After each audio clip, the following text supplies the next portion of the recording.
ఇటుకు మీద ఇటుకు కడితే ఇల్లు అవుతాది. జానులీరు డ్యాన్స్ చేస్తే ట్రోల్ అవుతాది.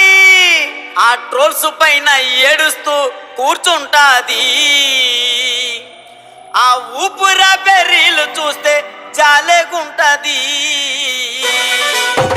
DJ Somesh